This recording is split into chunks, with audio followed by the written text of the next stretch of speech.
누가복음 5장 1절부터 읽겠습니다. 누가복음 5장 시작. 무리가 몰려와서 하나님의 말씀을 들을새 예수는 게네사렛 호숫가에 서서 호숫가에 배 두 척이 있는 것을 보시니 어부들은 배에서 나와서 그물을 씻는지라. 예수께서 한 배에 오르시니 그 배는 시몬의 배라. 육지에서 조금 떼기를 청하시고 앉으사 배에서 무리를 가르치시더니 말씀을 마치시고 시몬에게 이르시되 깊은 데로 가서 그물을 내려 고기를 잡으라. 시몬이 대답하여 이르되 선생님, 우리들이 밤이 새도록 수고하였으되 잡은 것이 없지만은 말씀에 의지하여 내가 그물을 내리리이다 하고, 그렇게 하니 고기를 잡은 것이 심히 많아 그물이 찢어지는지라. 이에 다른 배에 있는 동무들에게 손짓하여 와서 도와달라 하니 그들이 와서 두 배의 채움에 잠기게 되었더라. 시몬 베드로가 이를 보고 예수의 무릎 아래에 엎드려 이르되 주여, 나를 떠나소서, 나는 죄인이로소이다 하니, 이는 자기 및 자기와 함께 있는 모든 사람이 고기 잡힌 것으로 말미암아 놀라고 세베대의 아들로서 시몬의 동업자 요한도 놀랐으니라. 예수께서 시몬에게 이르시되 무서워하지 말라. 이제 후로는 내가 사람을 취하리라. 그들이 배들을 육지에 대고 모든 것을 버려두고 예수를 따르니라. 오늘 이 말씀은 어부들이 예수님을 따른다는 그 내용이 이제 적어져 있는데요. 여기에서 가장 중요한 것은 시몬이 예수님의 말씀을 듣고 그 말씀에 따라 그물을 내리는 장면입니다.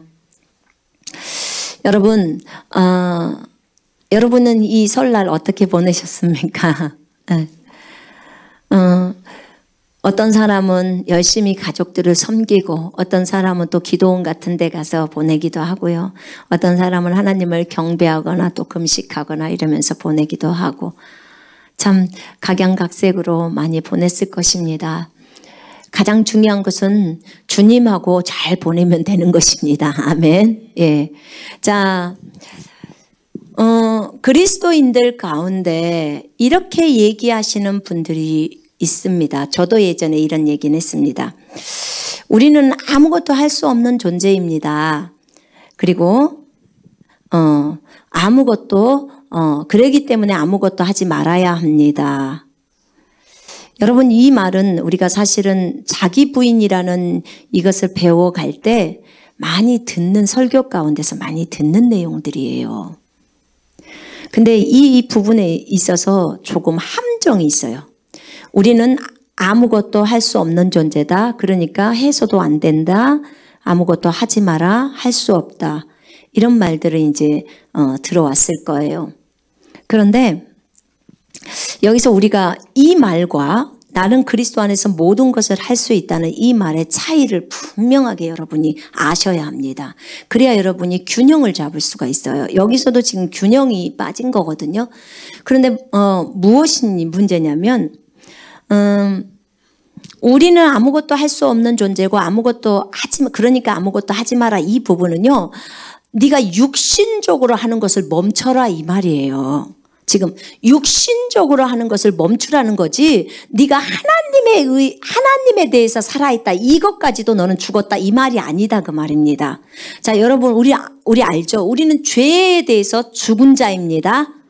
인정하시죠? 로마서 6장에 의하면 우리 옛사람은 십자가에서 죽음으로 인해서 우리는 죄에 대해서 죽었습니다. 죄에 대해서는 반응할 수 없다, 그 말입니다. 죄에 대해서는 시체처럼 아무것도 반응해서는 안 된다, 하지도 마라, 지금 이 말이에요. 죄에 대해서입니다. 아멘. 예. 그 다음에 우리는 죄에 대해서 죽었습니다. 또 우리는 육신을 따라 행하는 것에 대해서 전혀 반응할 수 없는 존재다, 그 말입니다. 그러나 죄에 대해서는 죽었지만 의에 대해서는 살아 있습니다. 아멘. 성령은 의로 인한 생명이라고 했습니다. 하나님에 대해서는 살아있는 존재로. 여러분, 로마서 6장 13절에 죄에 대해서는 죽은 자요, 의에 대해서는 산 자요. 아멘. 이렇게 분명하게 나뉘어져 있습니다. 의에 대해서조차도 내가 죽은 자로 나를 쳐버렸다가는 큰일 납니다.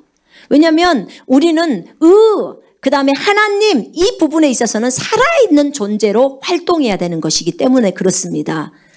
여러분 기억하십시오. 죄에 대해서는 죽었습니다. 세상에 대해서도 죽었습니다. 율법에 대해서도 죽었습니다. 아멘.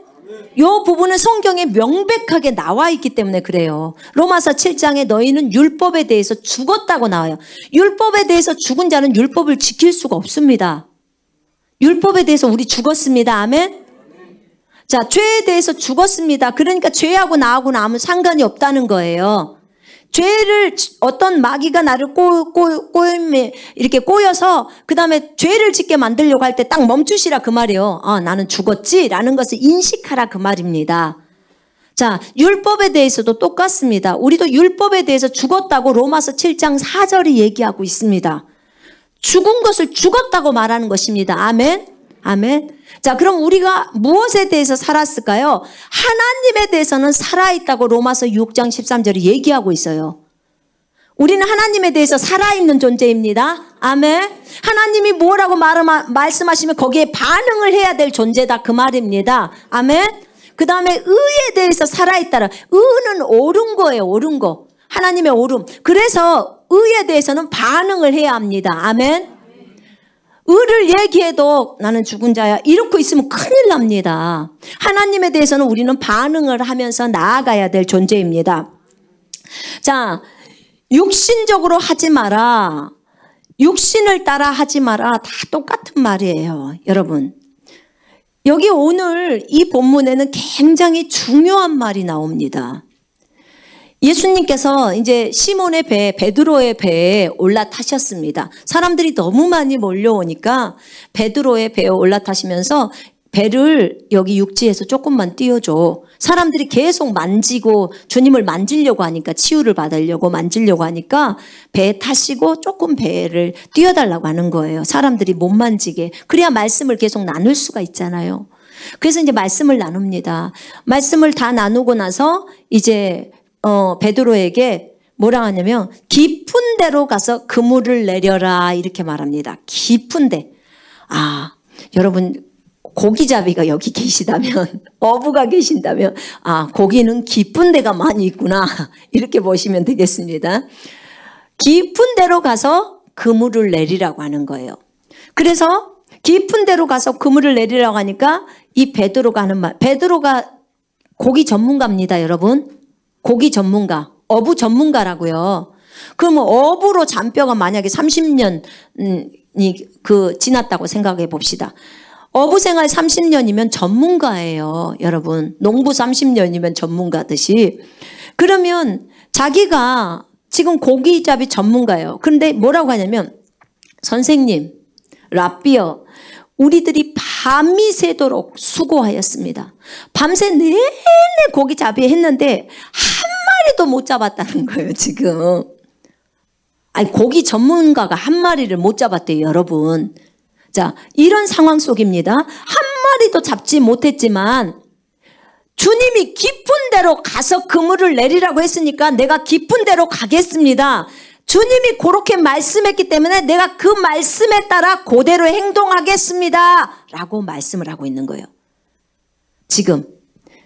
그렇게 하고 깊은 데로 갔어요. 그리고 그물을 내렸어요. 그랬더니 고기가 어때요? 힘이 많아 그물이 찢어진대요. 고기를 얼마나 많이 잡아버렸으면 그물이 찢어질 정도로 잡은 거예요. 그래갖고 어떻게 돼요? 자기 혼자 못하니까 옆에 있는 요한과 야고보가 자기 동무라고 하잖아요. 여기에서 동업자. 그들에게 와서 고기 좀 이거 지금 도와달라는 거예요. 그러니까 그 사람들까지 같이 와서 지금 배가 2대입니다. 2척이에요. 배 2척에다 그 많은 고기를 다 실타 보니까 이제 배가 가라앉으려고 그래요. 얼만큼 고기가 많았으면. 지금 그런 상황이에요. 그런 상황 속에서 베드로가 너무 무서워서 주여 나를 떠나소서. 제발 나를 떠나가십시오. 주여 나는 죄인입니다. 너무 무섭습니다. 당신이. 당신 말하는 게 너무 무섭고 당신 말대로 했더니 이렇게 됐습니다. 라고 말을 하고 있는 겁니다. 우리가 하나님의 기적이나 표적들, 너무 큰 엄청난 기적들을 볼 때 주님에 대한 두려움이 생기죠. 그죠? 예. 아무런 감각이 없으신가요? 그렇잖아요. 예, 그렇습니다. 베드로도 동일했습니다. 여러분, 지금 아까 제가 처음에 말했던 것들, 우리는 무엇을 해서도 안 되고 아무것도 할 수 없는 존재다, 이렇게 말을 했을 때는 육신을 따라 그렇게 해서는 안 된다는 얘기예요. 육신을 따라서. 여러분, 육신을 따라서 하면 안 된다. 성령을 따라서 해야 된다. 들어보셨죠? 예. 성령을 따라서 해야 된다. 성령을 곧 영이라고도 표현합니다. 성경에서는. 왜냐하면 내 영과 성령이 지금 연합이 돼서 하나의 영이 되어 있는 상태예요. 한 영. 그래서 성령이 얘기한다, 영이 얘기한다, 동일하게 쓰고 있는 거예요. 지금 성경에서. 여러분, 방언하면 내 영이 기도하거니와 이렇게 나와 있죠. 예, 고린도전서 14장에 방언하면 내 영이 기도하거니와. 그런데요, 방언을 통변할 때는 어떻게 돼요? 성령님이 아버지랑 얘기하고 있어요. 방언 통변을 하면. 이해되세요? 내 영, 성령이 하나가 돼서 움직이고 있기 때문에 그렇습니다. 나눌 수가 없어요. 지금은 성령과 내 영을 나눌 수가 없습니다. 이미 연합이 돼서 한 영이 되어 있다, 그 말입니다. 성령을 따라서 행하라, 영을 따라서 행하라, 똑같은 말이에요. 그럼 영이 뭐냐는 것을 알아야 되잖아요. 그죠? 영이 뭔지. 여러분이 지금 성령을 따라서 행하고 있습니까? 영을 따라서 행하고 있습니까? 그걸 어떻게 알 수 있냐? 내가 너희에게 이른 말이 영이요 생명이다, 이렇게 나와 있습니다. 요한복음 6장 63절에. 그죠? 내가 너희에게 이른 말이 영이요 생명이라는 거예요. 하나님의 말씀이 영이다, 그 말입니다. 아멘. 지금 하나님의 말씀이 영이기 때문에 말씀을 따라서 행동하면 영을 따라 행동하는 거고 성령을 따라 행동한다, 그 말입니다. 아멘. 시원하시죠? 명확하게 알 수 있겠죠? 그러니까 모호하게 잡지 말라, 그 말이에요. 왜냐하면 이 성경 누가 기록하셨어요? 성령 하나님이 기록하셨습니다. 성령 하나님이. 성령은 의로 인한 생명이다. 성령님이 생명이에요. 아멘. 그렇기 때문에 성령을 따라서 가는 것은 생명을 따라서 가는 것이고, 성령을 따라서 가는 것은 말씀을 따라가는 것입니다. 성령께서 말씀을 쓰셨어요. 예수님이 말씀하셨죠. 나는 곧 길이요 진리요 생명이니 나로 말미암지 않고서는 아버지께로 올 자가 없느니라. 예수님이 진리인 것처럼 성령도 진리의 영이라고 나와요. 너희에게 진리의 영이 오시면 너희를 모든 진리 가운데로 인도하시리라. 아멘. 성령은 진리의 영이십니다. 똑같아요, 예수님하고. 그렇습니다. 여러분, 성령님은 항상 진리만을 말씀하고 계십니다. 여러분, 그래서 말씀은 진리예요. 아버지의 말씀은 진리니이다. 아멘.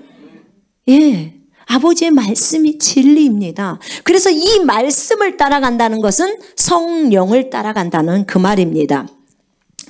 여러분, 성경을 따라하는 것, 성경을 따라하는 것, 그것이 성령을 따라한다라고 말씀드렸습니다. 그러면 여기 보시면 지금 베드로가 선생님, 우리들이 밤이 새도록 수고하였으되 잡은 것이 없지만은 말씀에 의지하여 내가 그물을 내리리이다. 말씀에 의지해서 그물을 내린다는 말은 지금 예수님이 하신 말씀에 의지해서 내리는 거잖아요. 그죠? 주님이 성경에 적어놓은 그 말씀에 의지해서 우리가 행동하는 거예요. 똑같은 말이에요. 아멘. 그러면 지금 여기에서 말씀에 의지한다는 말은, 말씀에 의지해서 내린다는 말은 성령님을 의지해서 그대로 행동한다는 말하고 똑같은 말이에요. 여러분, 예수님께서 이 땅에서 공생의 사역을 하실 때 처음에 마태복음 3장부터 쫙 보면 예수님이 침례인 요한에게 침례를 받으러 요단강에 오십니다. 요단강으로 나오실 때 그 전까지 예수님에게는 생명이 없었나요? 하나님의 생명이 있었나요? 없었나요? 있었지요. 예, 그분 하나님의 아들이십니다. 그분은 태어날 때부터 하나님의 아들이셨습니다. 동정녀 마리에게서 태어났지만 성령으로 잉태가 됐어요. 성령으로 잉태가 되셨습니다. 우리는 태어날 때 엄마 뱃속에서 태어났습니다. 성령으로 잉태 안 됐어요. 우리 육체가 태어날 때. 근데 예수님은 육체가 태어날 때도 성령으로 잉태가 되셨습니다. 이게 주님과 우리의 차이점이에요. 자, 그리고 예수님은 이제 공생의 사역을 시작했는데 우리는 엄마 뱃속에서 그렇게 해서 태어나왔다가 어느 날 예수 그리스도를 나의 구주와 주인으로 받아들일 때, 예수를 나의 주인으로 받아들일 때 우리가 성령으로 거듭납니다. 자, 똑같은 말이에요. 성령으로 태어난다 그 말이에요. 성령으로, 잘 들어보세요 여러분. 성령으로 태어나는 것은 예수님이 성령으로 잉태하는 거나 똑같아요. 성령으로 태어나는 거예요. 성령으로 태어나는 것입니다. 여러분 차이를 거기에다 많이 막 두려고 하지를 마시라 그 말이에요. 성령으로 우리도 어느 날 태어나는 것입니다. 예수 믿을 때 성령으로 거듭난다 그 말씀 드렸죠? 예. 어떤 분들은 그 얘기를 많이 해요. 예수님은 성령을 한량없이 받았기 때문에 예수님은 사역에서 정말 멋지게 사역을 하셨고 우리는 성령을 요만큼 조금 받았기 때문에 사역에서 할 수 없다. 근데 여러분 그렇지 않아요. 디도서 3장 6절에는 분명하게 우리는 하나님으로부터 성령을 받았는데 성령을 풍성히 부어주셨다고 나옵니다. 성령을 풍성히 부어줬대요. 주님이 풍성히 부어줬다면 부어준 것입니다. 더 이상의 다른 생각이 거기에 끼어들면 이 생각 때문에 우리가 더 앞으로 전진해 갈 수가 없습니다. 그래서 주님이 우리한테 부어줬다면 부어준 것입니다. 아멘. 여러분 영적인 성숙을 향해서 나아갈 때는요, 더 높은 단계로 향해서 나아갈 때는 그동안에 육신적이었거나 영적으로 어렸던 그런 생각들은요, 이제 한 단계 한 단계 내려지면서 더 성숙의 것들을 가져가요. 근데 더 성숙의 것들을 잡는데 이때 잡을 때 가장 필요한 것이 뭐냐면 믿음이에요. 믿음. 근데 이 믿음이란 이 용어는요, 여러분 하나님에 대한 신뢰예요. 하나님에 대한 신뢰. 믿음 그러면 하나님에 대한 신뢰. 그러면 하나님에 대한 신뢰를 어떻게 둘 거냐는 거야. 난 하나님 잘 모르는데. 그런데 하나님을 나타내는 가장 중요하게 우리 눈에 보이는 게 뭐예요? 말씀이에요. 말씀이 우리 곁에 있죠. 그죠? 24시간 펼쳐서 볼 수 있는 게 말씀이에요. 이 말씀은 영이고 진리고 이 말씀은 하나님이라고 적어져 있어요. 태초에 말씀이 계시니라. 이 말씀이 하나님과 함께 계셨으니 이 말씀은 하나님이셨느니라. 아멘. 말씀이 하나님인 거예요. 그러면 우리가 붙들 수 있는 하나님이 뭐예요? 말씀이에요. 말씀. 그러니까 여러분 성령을 잘 감지가 안 될 때는 복잡하게 생각하지 말고 이거 딱 붙들어 버리면 돼요. 왜냐하면 성령님이 친히 쓰셨으니까 자신이 써놨기 때문에 이것대로 그대로 진행해 가신다 그 말입니다. 아멘. 그래서 이 말씀을 딱 붙들고 가는데 보이지 않는 하나님에 대한 신뢰, 보이지 않는 하나님이 곧 말씀이기 때문에 말씀에 대한 신뢰가 하나님에 대한 신뢰다 그 말입니다. 하나님이 말해놓은 것을 반드시 이룰 거라고 확신하는 거예요. 여러분 아브라함, 사라 정말 아기를 낳을 수 없는 상황이었어요. 도저히 진짜 보이지 않아요. 왜냐하면 생리도 다 없어졌고 월경도 다 없어졌고 아기를 낳을 수 있는 상황이 아니에요. 90세의 할머니, 100세의 할아버지예요. 도저히 아기를 낳을 수 없어요. 그런데도 불구하고 로마서 4장은 뭐라고 하냐면 그들이 바랄 수 없는 중에 바랐다는 거예요. 도저히 소망할 수 없는 가운데서 딱 흔들리지 않았다는 거예요. 불신하지 않았다는 거예요.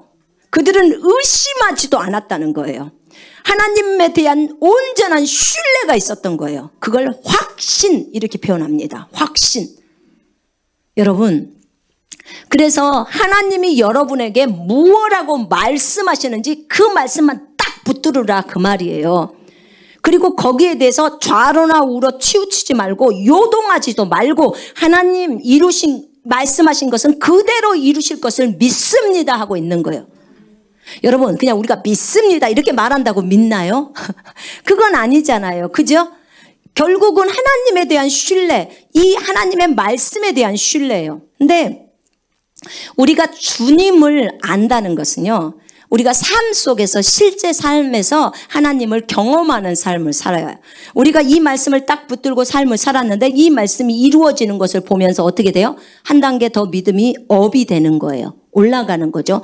또 하나님의 말씀을 적용해서 살 때 또 그 말씀이 이루어지니까 또 한 단계 업이 되는 거예요. 이러면서 점점 하나님에 대한 신뢰가 더 강해져 버립니다. 맞지요? 예, 이렇게 되는 거예요. 하나님의 말씀은. 그렇습니다. 우리 주님을 알면 알아갈수록 우리는 굉장히 마음 안에 믿음이 굳세집니다. 이거는 결국은 하나님에 대한 신뢰예요. 우리가 오늘 찬송을 할 때 다윗이 아까 맨 첫 곡에서 다윗이 주님은 나의 반석, 나의 요새, 오직 주만이 나의 반석, 내가 요동하지 않으리라 그러잖아요. 그죠? 예. 왜요? 주님에 대한 신뢰가 강하기 때문이에요. 주님에 대한 신뢰가 강하니까. 그러니까 어떤 상황 속에서도 흔들리질 않는 거예요. 제가 중국에 있었을 때 저희 남편이 한 번은 한국에 돌아가자고 그랬어요. 저한테.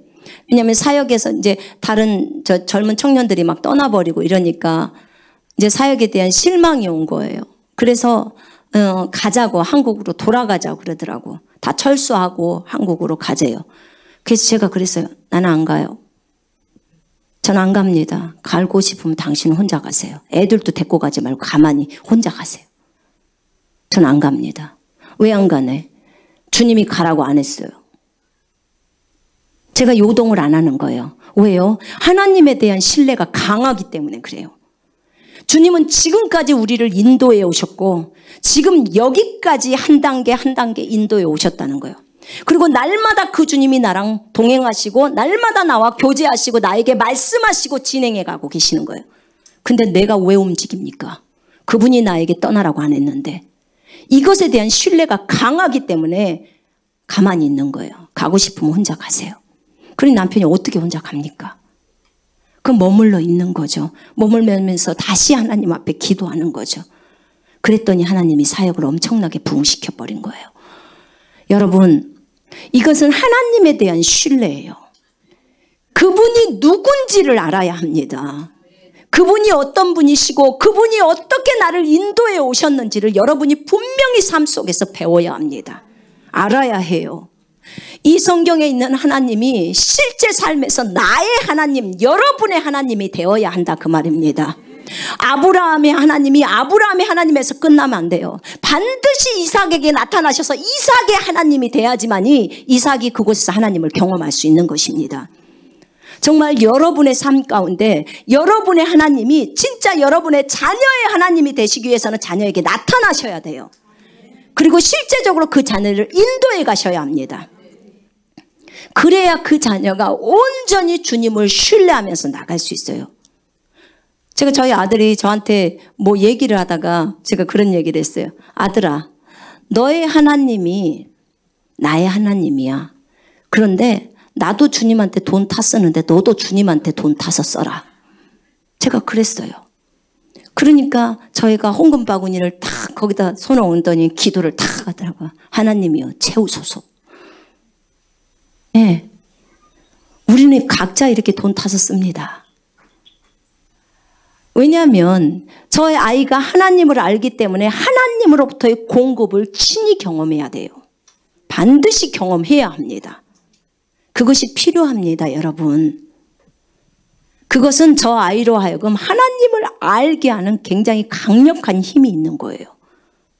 여러분이 삶 가운데서 주님을 경험하게 되면 여러분 굉장히 파워가 강해져요. 하나님에 대한 신뢰 때문에 그래요. 신뢰. 그분은 우리에게 말씀하신 것을 반드시 이루십니다. 반드시 이루세요. 지금 베드로가 밤새 고기 한 마리도 못 잡은 거예요. 밤새 밤이 새도록 수고했지만 잡은 것이 없대요. 잡은 것이 없지만은 내가 주님의 말씀에 의지해서 그물을 내리겠습니다. 딱 그러는 거야. 한 마리도 못 잡았으면 지금 현상이나 상황은 뭐예요? 완전 꽝이에요. 현상 상황은 아무것도 아닌 상황이 지금 너무나 형편없는 상황이에요. 여러분의 지금 상황을 한번 보라는 거예요. 진짜 보면 아무것도 희망이 걸 수 없는 그런 상황이라 그 말이에요. 그런데 주님이 이렇게 말했으니까 나는 앞을 향해서 가겠습니다. 지금 이 말이에요. 그 말씀을 의지하고 가겠다고 하니까 하나님께서 이 베드로에게 고기가 풍성하게 채워져 버리는 거예요. 이거는요, 절대적으로 상황이나 환경을 안 보고 가는 것입니다. 아예 그냥 개무시하듯이 무시해 버린다 그 말이에요. 상황이나 환경을. 그리고 무엇에 집중했어요? 주님의 말씀에 집중해 버린 거예요. 이게 베드로의 믿음이었습니다. 여러분, 예수님께서 공생애 시작하셨을 때 침례인 요한에게 침례를 받으러 오셨어요. 근데 침례를 받으러 요단강에 왔을 때 침례를 받을 때 요한이 말렸어요. 아이고 주여, 내가 주님한테 침례를 받아야 할 터인데 어찌하여 주님이 저에게 오십니까? 그러니까 그렇게 허락하라. 이렇게 해서 우리가 하나님의 의를 이루자. 그랬더니 침례인 요한이 순종합니다. 그래서 예수님이 침례 받고 물에서 올라오시는데 하늘이 열려버려요. 그리고 성령이 비둘기처럼 예수님께 내려옵니다. 예수님은 성령으로 잉태가 되었어요. 성령으로 잉태가 되었는데 어느 날 성령 세례를 받습니다. 성령이 내려오셨잖아요. 왜냐하면 이제 일을 시작하시려고 하시는 거예요. 하나님의 생명이 있으신 분이, 여러분 잘 들어보세요. 예수님은 창조 주시니까 되는 거고 우리는 피조물이니까 안 된다. 이 생각을 버리라고 지금 설명을 해드리는 거예요. 주님은 자꾸만 저희들에게 이런 얘기를 처음에 많이 하셨어요. 나 하늘에다 영광 다 놓고 왔다. 다 버리고 왔다. 하늘에다 놓고 왔다는 거예요. 이거 빌립보서 2장 말씀이에요. 하늘에다 영광 다 버리고 가장 낮은 사람으로 종의 형체로 왔다는 거예요. 그래서 아버지 앞에서 죽기까지 순복했다는 거예요. 그랬더니 내 이름을 그렇게 높여버렸다는 거 얘기하시는 거예요. 자, 주님이 하늘의 영예를 다 내려놓고 사람으로 오셨어요. 오셔가지고 여러분 아기로 왔다니까요. 아기로 와서 사람이 거칠 거, 아기 영살에서 태어나가지고 거칠 거 다 거치셨어요. 그죠? 다 보여주시려고 하신 거예요. 다 보여주시려고. 조금도 차별을 두지 않기 위해서 하나님의 생명만 갖고 들어온 거예요. 근데 우리도 거듭나면 하나님의 생명을 갖고 들어오잖아요. 그죠? 하나님의 생명을 갖고 들어와요. 주님은 0살에서 시작했지만 저 같은 경우는 22살에 시작을 했어요. 거듭난 게 22살.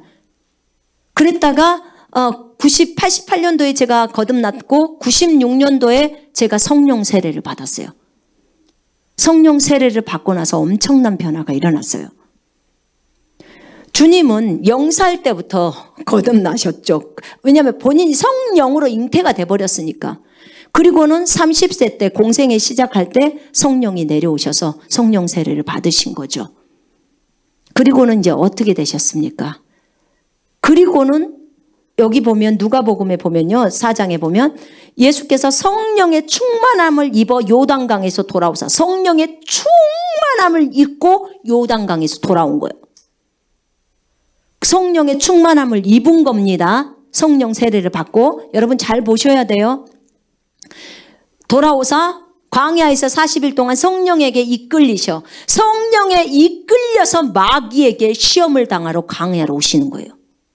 지금 예수님은 하시는 모든 일에 있어서 성령에 이끌려서 성령의 충만함을 받아서 예수님이 하나님이신데 왜 성령의 충만함이 필요하고 왜 성령에게 이끌려야 하냐, 이걸 한번 보시라 그 말이에요. 하나님의 생명을 갖고 있는 우리들과 똑같은 하나님의 생명을 가지고 계신 예수님이 성령의 충만함과 성령에 이끌려서 사역을 했다면 하물며 우리는 어떻게 해야 되겠냐 그 말입니다. 우리야 당연하지 않겠습니까? 아멘. 그래서 성령에 이끌려서 40일 광야 생활을 합니다. 광야에서 거기에서 시험을 당하십니다. 그리고는 어떻게 돼요? 여기 보면 누가복음에 보면 누가복음 4장에 이제 4장 14절에 예수께서 성령의 능력으로 갈릴리로 돌아오십니다. 이제 성령의 능력으로 갈릴리로 돌아오셔요. 그리고 이제 사역을 시작합니다. 회개하라, 천국이 가까이 왔다. 성령의 능력을 힘입고 사역을 시작한다 그 말입니다. 예수님께서 마귀를 쫓아내셨을 때 성령의 능력으로, 성령을 통하여, 성령을 힘입어 마귀를 쫓아내면 이렇게 나와요. 마태복음 12장에 예수님이 성령을 힘입어 마귀를 쫓아냈다고 했습니다. 여러분, 우리는 누구의 능력을 힘입어 마귀를 쫓아냅니까? 성령을 힘입어서 마귀를 쫓아냅니다. 아멘. 똑같아요. 하나님의 생명을 가진 자가 어떻게 이 땅에서 사역해야 되는지를 보여주려고 예수님이 이 땅에 오신 겁니다. 여러분, 사복음서 잘 보셔야 합니다. 사복음서 안에는 우리가 하나님의 생명을 가진 하나님의 새로운 피조물인데 이 피조물이 이 땅에서 어떻게 삶을 살아야 되는지가 전부 나와 있습니다. 사복음서 안에. 주님이 이 땅에서 그렇게 생명을 사셨기 때문에 그렇습니다. 아멘. 그래서 주님이 이렇게 하셨기 때문에 우리도 이렇게 합니다. 아무것도 할 수 없었던 우리였습니다. 그러나 성령이 우리 속으로 오심으로 인해서 하나님의 생명을 받고 이제는 예수님처럼 성령으로 모든 것을 할 수 있게 되었습니다. 여러분, 그래서 우리는 그리스도 안에서 모든 것을 할 수 있다고 빌립보서 4장 13절에 얘기하고 있는 거예요. 믿는 자는 모든 것을 할 수 있다. 아멘. 제 말이 아니라 예수님의 말씀입니다. 믿는 자예요. 믿는 자. 누구를 믿어요? 예수님을 믿고 예수님의 말씀을 믿는 거예요. 예수님을 의지하고 예수님의 말씀을 의지하는 자를 믿는 자라고 말합니다. 말씀에 의지해서, 예수님의 말씀에 의지해서 내가 그물을 내리겠습니다. 내가 주님의 말씀에 의지해서 손을 얹겠습니다. 내가 예수님의 말씀에 의지해서 이렇게 행동하겠습니다. 똑같은 말이에요. 내가 성령을 힘입어서 이렇게 하겠습니다. 말씀을 힘입어서 이렇게 하겠습니다. 똑같은 말이다 그 말이에요. 그러면 내가 성령에 대해서 가물가물하고 그것을 잘 느끼지 못해도 말씀이 그렇게 적어져 있으면 그 말씀에 내가 의지해서 행동을 실천하는 것은 성령을 힘입어서 행동하는 거랑 똑같은 그 말이에요. 그것은 하나님에 대한 절대적인 신뢰예요. 신뢰. 다윗이 골리앗을 때리러 갔을 때 말씀에 의지한 거예요. 만군의 여호와의 군대를 모욕했다는 거죠. 왜냐하면 하나님은 항상 나를 뱀의 그 곰의 발톱과 사자의 발톱에서 나를 구해냈다는 거죠. 그죠? 다윗은 그것에 대한 확신이 있었어요. 왜냐하면 늘상 들판에서 이리 때나 늑대가 와서 양을 채갈 때 본인이 가면 하나님께서 그를 도와줬다는 것을 다윗은 알고 있었어요. 삶이 그랬으니까 저것이 볼 때 다윗의 눈에는 뭘로 보여요? 저것이 사자나 곰처럼 보이는 거예요. 골리앗이. 왜요? 지금까지 하나님이 나를 그렇게 해왔기 때문에. 여러분, 감기를요, 쫓아내다 보면요, 감기가 이제 우리한테 어떻게 느껴져요? 아주 만만하게 느껴져요. 만만하게 느껴집니다. 질병의 그 부분에서 만만하게 느껴져요. 감기? 그래 와봐. 그럼 한 방에 보내줄게. 이렇게 되는 거예요. 여러분 계속 한번 해보실래요? 감기만 그 질병에 대해서 기도를 하잖아요. 감기가 떠나가잖아요. 그러면은 거기에 대해서 너무 쉽게 느껴지는 거예요. 지금 다윗이 이런 느낌인 거예요. 골리앗이 만군의 여호와의 군대를 무시하는 말을 했지만 자기에게 어떻게 느껴지냐고요. 저거는 곰이나 사자랑 똑같은 거예요. 곰이나 사자가 와서 양을 채가면 다윗은 기어이 가서 어떻게 돼요? 곰이나 사자를 죽이고 거기에서 양을 뺏어오는 거예요. 하나님이 자기를 도왔다는 것에 대한 완전한 신뢰가 있는 거예요. 그런 신뢰가 자기 안에 있기 때문에 저 골리앗이 왔지만 저거 한 방감도 안 되라는 생각이 들겠죠. 굉장히 용기가 대단한 거예요. 담력이 있는 거죠. 그런 거예요. 똑같아요. 아까 감기를 만만하게 보는 것처럼 여러분 독감에 걸려본 사람이나 독감으로 고생해 본 사람은 감기를 무서워해요. 근데 그것을 계속 내쫓으면서 승리했던 사람은 감기가 진짜 우습게 여겨져 버려요. 그런 똑같은 거예요. 그러니까 어떻게 돼요? 그러니까 돌멩이 갖고 돌 갖고 가는 거예요.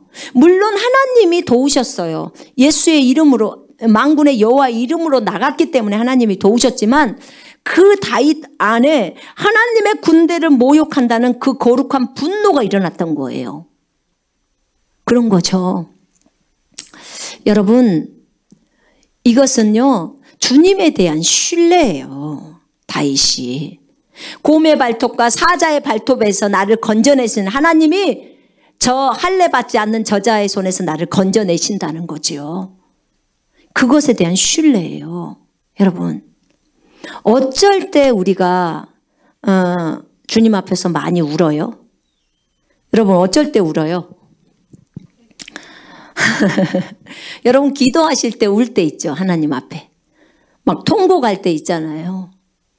제가 어디 구약 성경에 보니까 히스기야가 저 아랍 족속들이 이제 아람 군대들이 이제 쳐들어와서 막 주님을 욕하고 막 이럴 때 히스기야가 하나님 앞에 가서 울잖아요. 막 울어요. 주님의 이름을 이렇게 함부로 말하는 것도 속상하지만 사실은 두려운 거예요. 저들이 이스라엘을 쳐부수러 왔는데 저들의 군대 숫자는 너무나 많고 여기는 진짜 쬐끔하잖아요. 그러니까 주님 앞에서 주여 주님은 크신 하나님이십니다. 그러면서 주님 앞에서 울어요. 근데 그러니까 주님 뭐라 그래요? 두려워하지 마라. 내가 저들을 바람을 불어서 저들을 날리듯이 그렇게 보내겠다. 어떤 소문이 퍼뜨려서 말로써 그렇게 하겠다. 지금 그 얘기를 한 거예요. 그래서 어떻게 했나요? 한날에 18만 5천 명, 천사 한 명 보내서 18만 5천 명을 죽여버립니다. 천사 한 사람이 18만 5천 명을 하루 저녁에 죽여요. 여러분 6명의 천사들 갖고 있죠. 네. 무서워해야 쓰겠습니까? 근데 우리가요 하나님 앞에 울 때는 정말 어떤 것에 대한 애통함이 있을 때도 울지만 두려울 때도 울어요. 두려울 때. 근데 진짜 하나님에 대한 신뢰가 있을 때는 울지 않아요. 그때는요 담대하게 나가는 거예요. 하나님이 여러분을 보호하고 있다는 것 때문에 아주 담대해집니다. 아주 강력해져요. 이게 뭐냐면 하나님에 대한 신뢰예요. 신뢰. 여러분 이스라엘 백성이요. 다윗이 있었을 때 이스라엘 백성이 사울과 함께 있었을 때 골리앗이 나와서 계속 날마다 비난했잖아요. 그죠? 너희 가운데서 한번 나랑 싸울자 한 사람 내보내봐. 나랑 대결하자. 그렇게 하잖아요. 그러면서 이스라엘의 여호와 하나님을 비아냥거리면서 계속 그렇게 하죠. 근데 이스라엘 백성들이 사기가 떨어졌다고 나와요. 거기 군대가 사기. 예. 왜요? 이미 골리앗을 무서워해버린 거예요. 무서워해버려. 그래서 어떻게 돼요? 마음 안에서 꺾여버리는 거예요. 여러분, 그리스도인들이 굉장히 주의해야 될 것이 요거예요. 이게 뭐냐면 두려움이라는 거예요. 두려움. 여러분, 두려움이 들어오면 실패합니다. 실패해요. 절대로 두려움을 허용해서는 안 돼요. 하나님 한 분 두려워하는 거 왜 다른 두려움은 다 거절하셔야 됩니다. 아멘. 절대로 지금 부도나기 일보 직전의 상황 속에서도 여러분 두려워하시면 안 돼요. 하나님은 환경을 바꾸실 수 있다는 것에 대한 확고한 확신이 있어야 돼요. 여러분, 이게 반드시 중요한 것입니다. 두려움은 자기를 자포자기 해버리게 만들어요. 그럼 뭐요? 질 수밖에 없는 거예요. 여러분, 그 6.1 전쟁, 이스라엘이 6.1 전쟁 할 때 아랍의 연합군은 엄청나게 많은 숫자인데 이스라엘은 얼마 안 돼. 그러니까 뭘 이스라엘에서 띄워줬어요? 시편 말씀을 그냥 계속해서 방송에서 쏴주잖아요. 여호와는 우리를 돕는 하나님이신다. 하늘의 하나님께서 일하신다 하면서 하루 종일 시편 말씀을 계속 방송으로 내보내는 거예요. 이루고 있으니까, 말씀이 계속 내보내니까 어떻게 돼요? 그러니까 다시 힘을 얻잖아요. 그죠? 말씀이 우리를 살립니다. 아멘.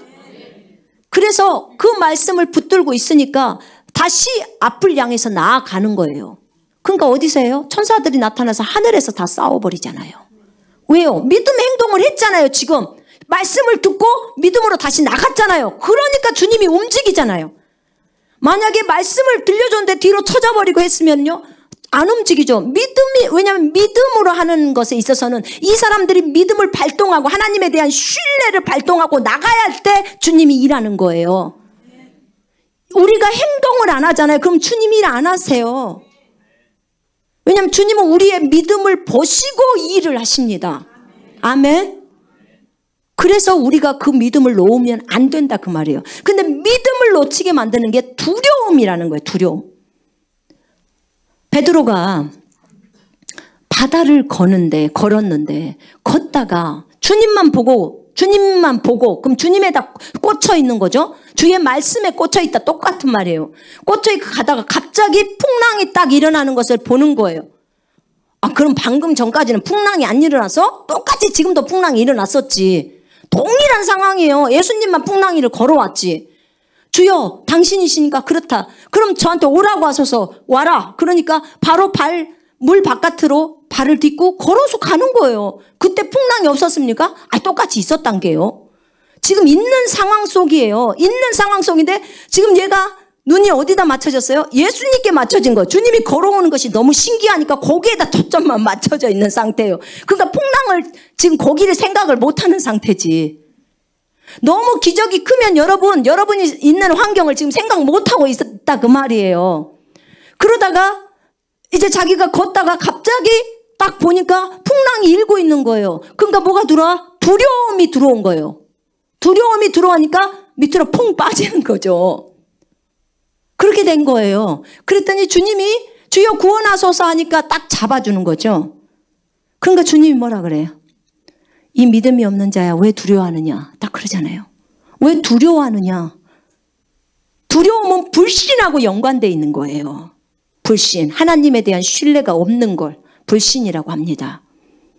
그런 거죠. 불신이 왔을 때는 어떻게 돼요? 멈춰버려요. 제가 여러분한테 얘기했어요. 하늘에서 저희 아들에게 하나님이 보여주신 예수 이름으로 명령했을 때 산이 어떻게 무너지는지. 첫 번째 사람한테 예수 이름으로 명령하노니 산은 무너져라 했을 때 이 사람이 말을 딱 했을 때 이 말이 연기로 바뀌어서 산을 삥 돌았다고 했습니다. 빠른 속도로 돌았어요. 그대로 치면서 앞에를 치면서 무너져 내렸어요. 이거는 믿음이 좋은 사람이에요. 믿음으로 말을 한 거죠. 두 번째 사람 예수 이름으로 명령하노니 산은 무너져라 라고 했을 때 두 번째 사람이 말을 뱉으니까 연기가 나가더니 대신에 천천히 돌았어요. 이 사람의 믿음은 첫 번째 사람보다 더 믿음이 없는 거예요. 믿음이 덜한 거죠. 그렇지만 어쨌든 무너졌어요. 세 번째 사람은 예수 이름으로 명령하노니 산은 무너져라 라고 했을 때 이 연기가 나왔는데 아주 천천히 돌면서 중간에 서버렸어. 왜 썼어요? 갑자기 의심이 들어오는 거예요. 하나님 내 기도를 안 들어주실지도 몰라. 지금 불신인 거예요. 그러니까 어떻게 진행하던 것이 딱 멈춰버리는 거예요. 멈춰버린 거예요. 그런 거죠. 그랬더니 아니야, 주님은 다시 들어주셔. 자기가 회개하고 다시 선포하니까 어쨌든 가서 무너진 거예요. 네 번째 사람은요, 연기가 나갔어요. 나갔는데 중간에 연기 사라져버렸어. 뭐예요? 하나님 내 기도 안 들어주실 거야. 여기까지는 믿음을 세웠는데 여기서부터는 불신으로 해서 딱 끝나버린 거예요. 기도가 응답이 안 되는 거죠. 똑같은 겁니다. 불신이나 의심이 딱 들어오니까 어떻게 됐어요? 퐁 빠져버리는 거예요. 두려움이 들어오니까 퐁 빠지는 거예요. 이 두려움은요, 진짜 병 중에 병이에요. 마귀가 이걸 들고 쓴단 말이에요. 불신이나 의심을. 그러면 불신이나 의심을 가지고 있을 때는 기도가 응답됩니까? 안 됩니까? 절대 안 되죠. 하나님의 말씀에서 그렇게 적어져 있습니다. 이 산더러 명화의 바다에 빠지라고 말하고 그 말하는 것들이 이루어질 줄 믿고 마음에 의심 안 하면 그 말하는 것은 그대로 되리라. 아멘. 그렇게 적어져 있잖아요. 여러분, 그래서 우리가 불신이나 의심을 하게 되면 하나님의 말씀을 놓쳐버리는 거예요. 응답이 안 이루어진다 그 말입니다. 베드로는 두려움을 받아들인 거예요. 쉽게 주님을 보고 가다가 시선을 환경으로 딱 돌렸어요. 현상으로 돌린 거예요. 그러니까 어떻게 돼요? 두려움이 들어오면서 빠져버린 거예요. 여러분 말씀드렸잖아요. 부도 직전인데도 그것에다 시선을 두지 말고 주님의 말씀에 고정하라니까요. 환경을 바라보는 게 아니에요. 말씀을 바라보는, 이게 믿음이에요. 믿음이라는 것은 그 상황 속에서 주님을 바라보는 거예요. 여러분, 그 상황이 안 왔는데 그런 상황이 아닌데 내가 믿음으로 가고 있다. 여러분, 믿음은 언제 테스트를 당하는 줄 아세요? 그런 환경이 왔을 때 테스트를 당하는 것입니다. 그런 환경이 안 올 때는 누구나 말할 수 있어요. 여러분, 아팠을 때 베드로전서 2장 24절을 적용할 수 있습니다. 안 아프면 누구도 말 다 해요. 맞습니다. 여러분 진짜로 어려움이 있을 때 주님이 진행해라 라고 하면 진행하셔야 돼요. 그것이 뭐예요? 믿음입니다. 그게 믿음이에요. 우리 주님은 믿음의 하나님이십니다. 우리가 믿음으로 행동하면 거기에 따라서 결과가 드러난다 그 말입니다. 지금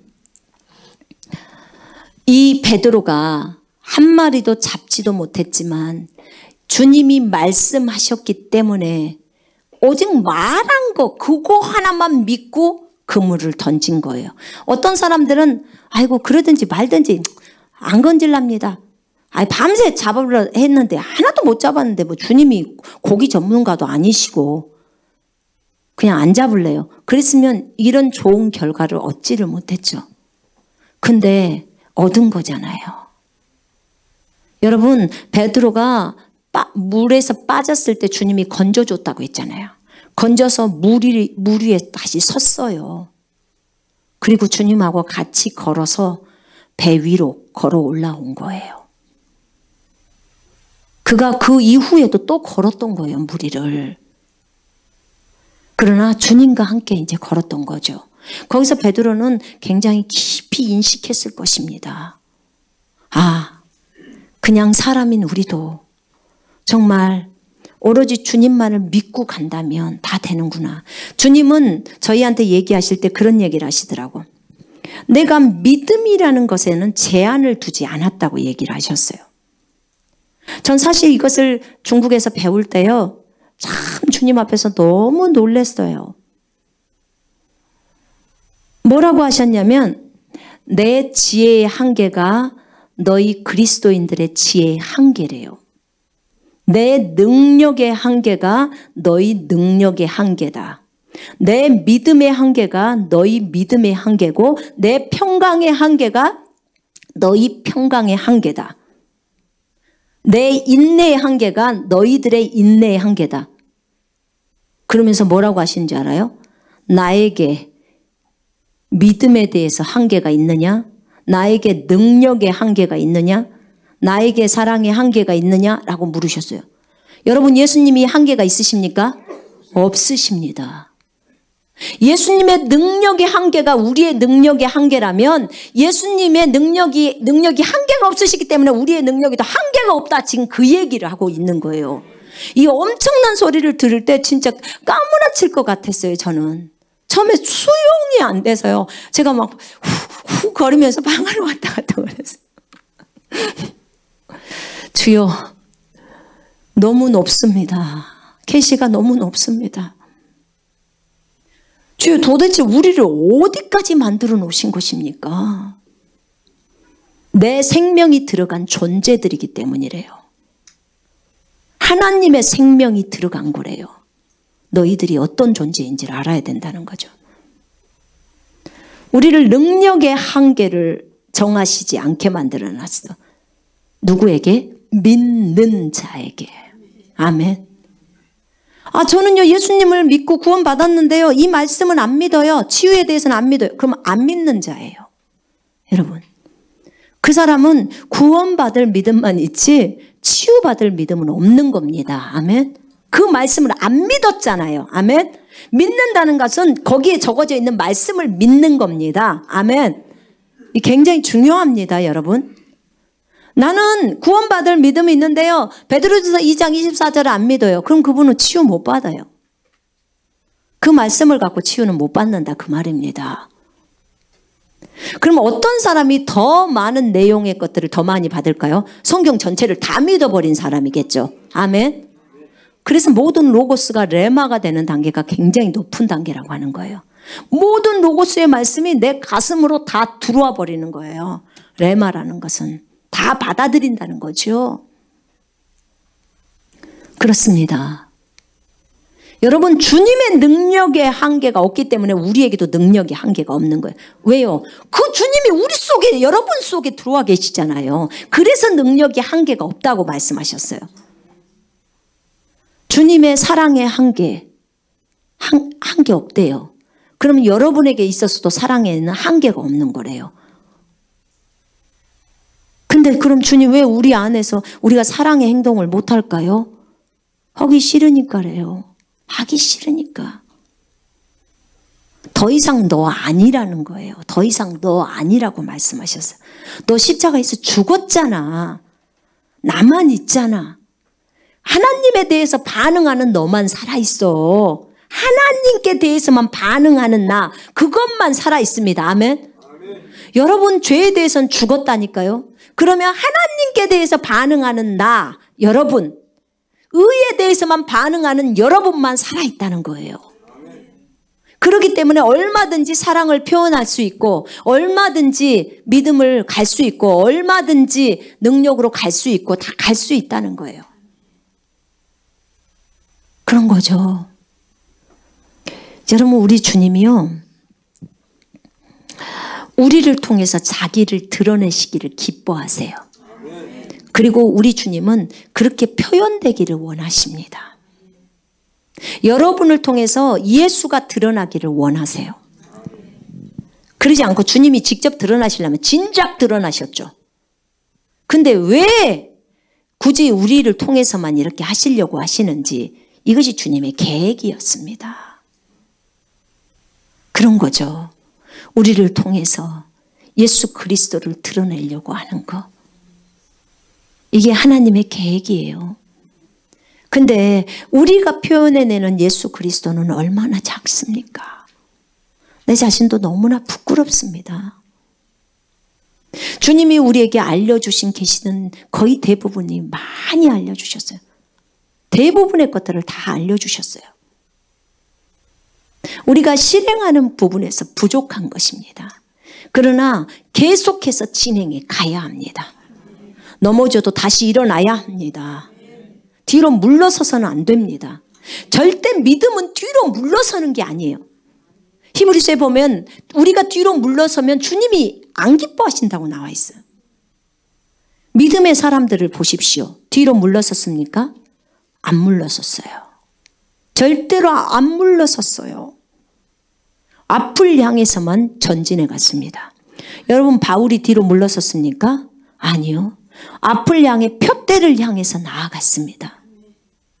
오직 표대만을 향해서 가는 거예요. 나 자신을 돌아보지 말라는 말이 아니에요. 날마다 우리는 자신을 돌아보면서 가야 합니다. 날마다 하나님의 말씀으로 우리를 비춰보면서, 그래서 저녁마다 잠언 한 장씩을 읽으면서 자신을 돌아보라고 하잖아요. 오늘 어떠한 죄악이 연루되어 있는지 주님의 보혈로 씻기고 말씀으로 딱 씻기고, 그리고 겸손하게 또 앞을 향해서 나아가라고 하는 거예요. 왜요? 주님이 우리와 함께 하고 있다는 거죠. 함께. 우리는 말씀에 의지해서, 성령에 의지해서 진행하면 된다는 거야. 여러분, 육신을 따라 살면 죽을 것이나 성령을 통해서 몸의 행실을 죽이면 살리라. 말씀을 따라서 몸의 행실을 죽이면 살리라는 말하고 똑같은 말이에요. 말씀을 통해서 어떻게 행실을 죽여요? 말씀에서 뭐라고 돼 있습니까? 용서해라. 그러면 용서해야 합니다. 아멘. 자기 고집 피우느라고 용서 안 하지 마시고 다 해버리면 됩니다. 더 퍼줘라. 그럼 더 많이 퍼줘버리면 돼요. 많이 줘버리면 되지 않겠습니까? 움켜쥐려고 하지 말고 줘버리면 싸울 필요도 없습니다. 어려움도 없어요. 뭐 때문에 싸웁니까? 움켜쥐려고 하니까, 자기 것 채우려고 하니까, 자기 몸 살이니까. 그래서 어려움이 있는 거예요. 그러나 자기를 프리하게 내줘버리면, 그러면 어떻게 돼요? 주님이 그 다른 사람들의 마음을 움직이시는 거예요. 그게 믿음이거든요. 뭐 때문에요? 말씀에 그렇게 적어졌으니까 나를 버려버리고 그 말씀대로 그렇게 진행하는 거예요. 지금 베드로랑 똑같다니까요. 내가 상황은 이래요. 안 줘도 돼요, 그 사람. 근데 주여, 내가 이것에 신경 쓰지 않고 말씀이 그렇게 말했으니까 내가 그것에 따라 나를 내리고 그렇게 하겠습니다 라고 진행하니까 주님이 진행하신다, 그 말이에요. 이게 믿음이에요. 항상 믿음은요, 믿음이라는 것은 자기의 육신의 생각을 버리고 하나님의 말씀을 붙들고, 말씀 붙든다는 말, 말씀을 의지한다, 말씀을 힘입는다, 말씀을 통해서, 이 말하고 다 똑같은 말이에요. 그렇게 해서 내가 행동을 하는 거예요. 이걸 믿음이라고 말하는 것입니다. 자기 부인할 때도 믿음이 필요합니까? 당연하죠. 당연합니다. 자기를 버리는 것도요, 당연히 믿음이 필요하죠. 믿음의 말씀을 붙들고 그 말씀을 실행하는 거잖아요. 자기를 부인한다는 말은 자기를 버린다 이 말이에요. 육신의 생각을 버린다 이 말이에요. 육신의 감정을 버린다. 아, 나 저 사람한테 돈 주기 싫어요. 도와주기 싫어요. 저 사람이 나한테 어떻게 했는데, 이렇게 되죠. 근데 그때 누구를 생각해요? 예수님을 딱 생각해 보라는 거예요. 예수라면 어떻게 하셨는지. 원수였던 나를 위해서 자기 생명을 주신 거예요. 그죠? 원수요, 원수. 착했던 내가 아니라 주님과 나하고 원수였잖아요. 원수지간이었던 나를 위해 자기의 생명을 줬다, 그 말이에요. 그러니까 어떻게 해요? 이 육신적인 나 딱 버려버린다는 거죠. 그리고 성경이 말한 대로 기꺼이 주겠다는 거죠. 그리고 믿음으로 줘버리는 거예요. 그럼 어떻게 돼요? 이제 주님이 일하신다는 거죠. 이게 주님이 우리에게 주시고 싶어하는 말이에요. 많은 사람들은 자기 부인 이 부분에 있어서 말씀을 하면서 우리가 해서도 안 된다, 하지 말아야 한다. 그거는 육신적으로 하지 말라는 말이에요. 육신을 따라서, 육신을 힘입어서 하지 말고 성령을 따라 하라. 영을 따라 하라. 말씀 따라 하라. 지금 다 똑같은 말이라고 했습니다. 왜냐하면 말씀이 하나님이니까. 그것이 성령 따라 하라. 말씀 따라 하라. 그것이 하나님 따라 하라. 똑같은 말이다, 그 말입니다. 성령이 하나님이시잖아요. 그죠? 예. 하나님 따라 하기 때문에 절대로 문제가 일어나지 않습니다. 그래서 여러분 헷갈린다면 하나님의 말씀이 뭐라고 했지? 그럼 나는 말씀에서 말한 대로 그대로 해야겠다. 이렇게 딱 결단을 하셔야 합니다. 말씀이 말한 대로 가는데 내가 인생이 삐뚤어진다. 그러기는 불가능합니다. 잠깐 동안에 현상적으로 말씀을 따라갈 때 잠깐 동안에 현상적으로 어려움이 있을 수는 있어요. 그러나 항상 결과는 뭐예요? 좋은 것입니다. 진짜 항상 결과는 열매가 맺혀져요. 그럴 수밖에 없잖아요. 주님이 하라는 대로 내가 말에 근거해서 지금 진행을 했으니까 나도 그렇게 하겠습니다. 여러분 여기 건물 들어올 때 저희가 그랬잖아요. 빚지지 않고 가겠다. 저는 그것도 결단이었어요. 저에게는. 왜냐하면 처음에 돈이 헌금이 들어왔을 때 그 많은 양의 액수가 들어온 건 아니었어요. 그런데 그때 저희가 이 건물을 알아볼 때, 이 건물이 나와서 알아볼 때 저희한테 4억 2천만 원인가 하는 그 대출을 받을 수 있대요. 이 건물에 대해서. 근데 제가 4억 2천만 원의 그 대출을 그것을 한번 물어봤어요. 물어보라 그래서. 그 물어봤는데 되게 복잡하더라고. 우리 교회는 교단이나 교파가 없잖아요. 그런 게 없으니까. 누가 저기 내밀 것도 없잖아요. 그러니까 그쪽에서는 우리를 신뢰할 수가 없는 거예요. 그런 거죠. 근데 그렇다고 우리한테 대출이 안 되냐? 그건 아니래요. 이 건물이 있기 때문에 여기가. 그래서 해줄 수는 있대요. 근데 제가 그것을 가지고 주님 앞에 딱 갔어요. 주님 앞에 딱 가서 주님 어떻게 할까요? 제가 그랬어요. 주님 어떻게 할까요? 그런데 저에게 딱 로마서 13장의 말씀이 딱 떠올라요. 사랑의 빚 외에는 빚을 지지 말라는 말씀이 딱 저한테 떠오르더라고. 오케이 하나님 알겠습니다. 제가 대출 받지 않겠습니다. 빚 없이 사겠습니다. 하나님의 온전하신 뜻대로 하옵소서. 그렇게 말씀드렸어요. 그리고 제가 여러분들한테 선포해버렸잖아요. 빚 없이 하겠다고. 주님이 주시는 대로 받겠다고. 그렇게 한 거예요. 그리고 이스라엘 갔다 오니까 하나님이 돈을 주셔버린 거예요.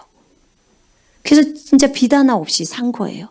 그러니까 보세요. 보통의 사람들이 빚을 낼 수밖에 없는 상황이잖아요. 그죠? 네. 그런데 빚을 선택을 안 하고 말씀에 따라 지금 말씀대로 제가 그렇게 하겠습니다라고 결론을 거기서 딱 낸 거예요. 그러니까 그 믿음을 보시고 하나님이 진행하시는 거예요. 그러니까 결국은 하나님의 말씀을 붙드는 건 누구예요? 나 자신, 여러분 자신이다 그 말입니다. 하나님의 말씀을 붙들고 그것을 내 것으로 취해버리시라 그 말이에요. 66권의 말씀이 하나님이 어느 날 그 말씀에 대해서 감동을 줘야지만이 레마로 와야지만이 붙들지 말고 말씀에 어떤 부분이 떠오르면 그 말씀을 그냥 다 내 걸로 취해버리시라 그 말이에요. 그 고린도후서 1장 20절에 그 말씀 있잖아요. 우리가 하나님의 말씀은 그리스도 안에서 모든 말씀이 예가 된다고 나와 있어요. 아멘으로 취하면 됩니다. 아멘. 여러분이 하나님의 아들인데 못 취할 말씀이 무엇입니까? 하나님의 아들인 우리들을 위해서 자신의 아들을 아끼지 아니하시고 주셨는데 하나님이 자동차를 못 주겠냐 그 말입니다. 아니 아들까지 다 줬는데 뭘 못 주겠냐 그 말이에요. 그러니까 여러분 거기에 대해서 하나님을 너무 쫀쫀한 하나님으로 보지 마시고 아버지잖아요. 우리 아버지. 대신에 우리 안에 있는 욕심은 제해해야 된다 그 말입니다. 아멘. 욕심은 탐심이라는 거 아시잖아요. 그만큼이면 지금 충분하고 먼저 하나님 나라와 의를 위해서 사용해야 될 것인데 자기 자신의 사용만을 위해서 하려고 하는 그 욕심은 내리시고 아멘. 진짜 하나님 나라를 위해서 구해보라 그 말입니다. 그럼 주님이 안 주시겠냐 그 말이에요. 어떤 상태로든지 주님이 사람들의 마음도 감동시키시고 환경들을 다 움직이시고 주장하시는 거죠. 제가 어저께 이제 집에 있으면서 저 옆에 이제 그 꿈에 대해서 이렇게 노트가, 스프링 노트가 있어요. 제가 2015년 안산에서 있을 때부터 이렇게 적었던, 제가 꿈을 꾸면 꼭 거기다가 일어나서 적거든요. 영적인 꿈을 꿀 때. 근데 거기 보니까 이런 내용들이 있더라고. 사람들이 많이 몰려왔다. 나에게 상담을 받으려고 많은 사람들이 왔다. 나에게 안수를 받으려고 많은 사람이 왔다. 그게 2016년도 2월 달 꿈이더라고요. 그 꿈을 연속 2번을 그 이틀 사이로 또 꿨더라고. 그럼 뭐예요? 이 부분이 지금 응답이 된 거예요. 이루어진 거라고요. 근데 우리는 그런 꿈들을 꾸고 나면 잊어버릴 수도 있어요. 근데 노트에다 한번 여러분 적어보세요. 적고 이 꿈이 언제 이루어졌는지 거기에다가 응답 받는 날짜도 적어 놓으시면 하나님은 꿈을 주신 대로 그대로 이루셨구나를 알잖아요. 그죠? 그럼 하나님의 신실하심을 찬양하게 되고 하나님에 대한 신뢰가 더 커지는 거예요. 아멘. 왜냐면 우리는 꿈꾸고 다 잊어버리잖아요. 잊어버려요. 어느 날 제가 꿈을 꿨는데 이것도 연속 2번 꾼 꿈이에요. 꿈이 연속으로 2번 꿔진다 그러면은 창세기 말씀에 따라 그것은 실현이 되는 거예요. 그죠? 그래서 연속 2번 꾼 꿈들은 굉장히 주의하셔야 합니다. 안 좋으면 예수 이름으로 다 깨뜨려 버려야 돼요. 그리고 미리 중보로 해서 막아내야 돼요. 아멘. 좋은 것들이면 이루어질 수 있도록 기도하셔야 되고요.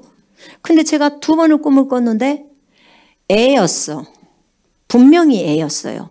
애인데 애가 제가 젖을 먹이려고 애를 젖을 주려고 하는데 보니까 애가 젖을 못 먹어요. 속 안에 입을 이렇게 벌려보니까 입 안에 휴지가 한 문큼이 들어가 있어. 그래서 제가 휴지를 빼냈어요. 그리고 젖을 물리려고 보니까 애 입 안에 포크가 박혀 있고 귀걸이도 박혀 있고 이 목 안에요.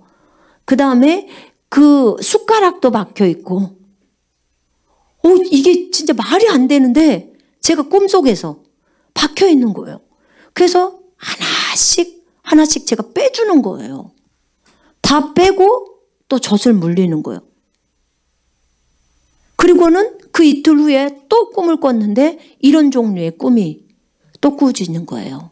애기 입속에 박혀 있는 것들을 제가 하나씩 걷어내는 거예요. 주님 앞에 물었어요. 2015년도야. 주님 이게 무슨 꿈입니까? 정말 모르겠습니다.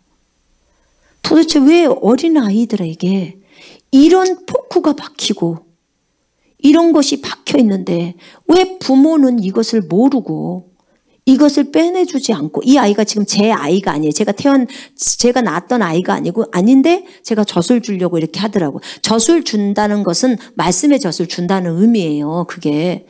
근데 이런 것들이 박혀 있어서 그럼 뭐예요? 아기가 못 삼키잖아요. 그러면 아기가 지금 3살인데 아기가 커야 되는데 아기가 너무 어린아이로 있는 거예요. 깐난쟁이로. 그러니까 제가 그것을 끄집어내고 젖을 주더라고. 그러니까 그 말씀은 뭐냐면 제가 이제 나중에 안 거예요. 이 아이가 자라야 되는데 자랄 수 없게 만드는 이 포크나 이런 숟가락이나 이런 것들이 이 목을 짓눌러서 말씀이 못 들어가게 만드는 거잖아요. 그것들을 지금 제가 제거시켜주는 그걸 하는 거예요. 근데 나중에 이걸 어떻게 주님이 하실까 했는데 이게 군사훈련을 하다 보니까 이걸 알게 된 거예요. 하나님의 말씀이 균형 있게 나가야 되는데 말씀이 균형을 이루지 못하도록 너무나 많이 목에 걸려 있는 것들이 있었던 거예요. 그걸 말씀으로 빼내주는 거예요. 여러분 군사훈련 강의를 들으시면서 그런 경험하셨습니까? 저는 많이 했다고 봐요. 여러분들이 군사훈련 강의를 들으면서 내가 예전에 이렇게 했었는데 이 부분에 있어서 균형이 잡혀 있었지를 못했구나 봤을 거예요. 어디서 다른 것이 배운 게 다 틀린 게 아니에요. 어떤 경우는 맞아요. 근데 이쪽 부분에서 균형이 잡히지를 못했기 때문에 꽉 가로막혀서 더 이상 성숙이 안 되는 상태인 거예요. 그런 것들이 있었던 거예요. 근데 하나님이 그것을 꿈에서 보여주신 거예요. 보여주시면서 이 부분이 필요했구나를 제가 경험했던 겁니다. 여러분, 우리는 하나님이 말씀하신 대로만 가면 됩니다. 하나님의 말씀이 내 안에 감동이 올 때까지 계속 기도하면서 기다릴 필요도 없습니다. 그는 어릴 때 그렇게 하면 됩니다. 성숙해졌을 때는요, 전부 66권을 내 걸로 취해버리면 됩니다. 그리고 그대로 실행하면 그대로 결과가 드러나는 겁니다. 이것이 하나님에 대한 신뢰입니다. 더 성숙한 사람들의 신뢰입니다. 왜냐하면 하나님의 말씀을 그대로 하나님은 자신이 약속한 그것들을 그대로 이루신다는 것을 조금도 의심하지 않기 때문에 그렇습니다. 아멘. 여러분, 그렇다면 우리가 여기에 적어져 있는 치유나 여기에 있는 물질의 공급이나 인간의 관계나 이 사업의 이 역할이나 하나님 이런 부분들에서 하나님이 뭐라고 약속했는지 빨리 약속의 말씀을 찾아내는 게 더 중요합니다. 그러겠죠? 여러분, 성경을 많이 읽을 때 10장씩 우리가 숙제 내줘서 군사훈련 읽잖아요. 그럴 때 여러분 유심하게 보십시오. 주님, 제가 이런 기도 제목을 오늘 주님 앞에 올렸는데 그러면 여기에 관계되는 해답에 관계되는 말씀이 어디 있습니까? 라고 딱 먼저 주님께 물으세요. 그리고 생각이 떠오르면 그 말씀으로 바로 가세요. 펼쳐서 그 말씀이 기다, 거기에 맞는 답이다. 그러면 그 말씀 딱 붙들고 이 말씀을 취하고 선포하기 시작하세요. 그럼 결과가 드러나는 거예요. 이게 성숙한 사람이 말씀을 먹는 방법이에요. 그래야 결과가 옵니다. 저 같은 경우는 그렇게 합니다. 하나님의 말씀이 감동이 될 때까지 저는 안 기다립니다. 전 그렇게 하지 않아요. 예전에는 그랬어요. 그 레마가 올 때까지 주님 주십시오, 주십시오, 그 레마 주십시오. 그렇게 많이 기도했어요. 근데 지금은 그러지 않아요. 지금은 어떤 것에 대한 질문이 있다. 그럼 거기에 대한 답이 뭔지를 빨리 찾아요. 말씀에서 찾습니다. 그러니까 하나님의 음성 듣기를 할 때도 그래요. 음성을 들으려고 어떤 사람 1시간씩 앉아 있잖아요. 물론 그것도 처음에는 필요합니다. 근데 지금은 그러지 않아요. 저는 바로 말씀으로 바로 들어갑니다. 왜냐하면 이것이 하나님의 음성입니다. 아멘. 이게 하나님이 써놓은 말씀이잖아요. 여기 다 나와 있거든요, 답이. 그러면 어떻게 돼요? 빨리 주님 어디가 있죠? 하고 빨리 말씀을 펼칩니다. 그리고 그걸 내 걸로 딱 취해버려요. 그리고는 결과가 드러나는 겁니다. 여러분 이렇게 가셔야 합니다. 그렇게 가면 어려움 없습니다. 굳이 나는 그래도 고집 피우고 기다려야겠다. 그럼 그렇게 하십시오. 그것도 괜찮습니다. 1시간씩 기도하시면서 하나님으로부터 받으십시오. 뭐 하루고 이틀이고 3일이고 받았다 하면 또 그래도 결론은 나니까. 근데 영적인 성숙을 향해서 빨리 가고 싶다. 그럼 빠르게 말씀을 붙들어 버리면 됩니다. 이게 성령을 힘입는 거예요. 왜냐하면 예수님 하시는 거 보면 알잖아요. 지금 성령으로 충만해서 지금 시험에 딱 들어갔는데 뭘 했어요? 마귀로부터 시험 받을 때 기록되었으되 딱 그러죠. 그죠? 하나님 말씀 말하는 거. 말씀에 기록되었으되 사람이 빵으로만 사는 게 아니고 하나님의 입에서 나오는 모든 말씀으로 산다. 딱 이렇게 나와요. 주님도 기록되었으되 이렇게 해요. 회당에 갔을 때도 다 기록되었으되 이사야 말씀 딱 읽으시면서 전부 기록되었으되요. 말씀의 능력이에요.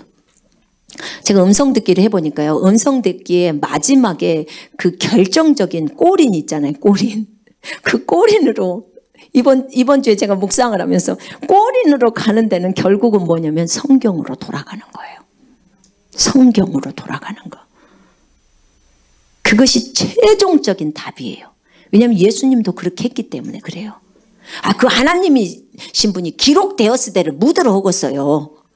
에? 기록되었을 때 안 해도 되잖아요. 근데 본인이 기록되었을 때를 합니다. 그리고 마태복음 한번 읽어보세요. 예수님이 나사렛에 가신 것은 나사렛에서 하신 것은 이사야의 말씀을 이루기 위함이에요. 말씀을 이루기 위함이에요. 스불룬 땅과 납달리 땅으로 간 것도 마찬가지고 다 말씀을 이루기 위함이라 말씀을 이루기 위함이라 말씀을 이루기 위함이라. 결국은 뭐예요? 말씀으로 돌아가는 거예요. 가장 큰 거예요. 가장 높은 계시. 주님께 물어봤었어요. 주님, 가장 높은 계시는 뭡니까? 믿음에 있어서 가장 높은 계시는 무엇입니까? 너희가 영이라는 거야. 그런데 가장 높은 계시는 성경에 기록되어 있는 그대로를 믿는 게 가장 높은 계시래요. 기록되어 있는 것을 그대로 믿는 거. 그게 가장 높은 계시입니다. 아멘. 사람이 빵으로만 살 것이 아니고 하나님 입에서 나오는 말씀으로 살기 때문에 그 말씀을 믿으면 어떻게 돼요? 환난 때 안 먹어도 살아요. 여러분. 그 말이 그렇게 적어져 있잖아요. 그죠? 아멘. 예. 근데 문제는 뭐예요? 그만한 하나님에 대한 믿음이 없는 거예요. 그러니까 음식을 만들고 음식을 준비하려고 애를 쓰는 거예요. 하나님에 대한 신뢰가 없어서. 주님에 대한 신뢰만 있으면 괜찮잖아요. 그래서 여러분, 중요한 것은 오늘 베드로가 우리에게, 베드로의 교훈이에요. 그죠? 하나도 못 잡았지만 말씀에 의지해서 내가 그물을 내립니다. 말씀에 의지해서 내가 행동하겠습니다. 라고 딱 하니까 결과가 드러났다 이거예요. 아멘. 여러분 상황이 어렵습니까? 어떤 상황 가운데 있습니까? 말씀에 의지해서 그 상황 속에서 주님이 뭐라고 하는지 그 말씀 빨리 찾으세요. 그리고 그곳에 따라서 진행하십시오. 아멘. 그럼 결과는 나옵니다. 우리 함께 기도하겠습니다. 믿는 자는 모든 것을 할 수 있습니다. 아멘. 우리는 육신을 따라 하지 않고 성령을 따라 행하는 자들입니다. 말씀 따라 행하는 자들입니다. 자, 우리 같이 함께 기도하겠습니다. 우리 이 시간에 결단하십시다. 하나님, 제가 말씀을 따라 그물을 내리겠습니다. 환경 보지 않고 말씀에 따라 그대로 진행하겠습니다. 우리 이 시간에 같이 주님 앞에 잠깐 기도하겠습니다.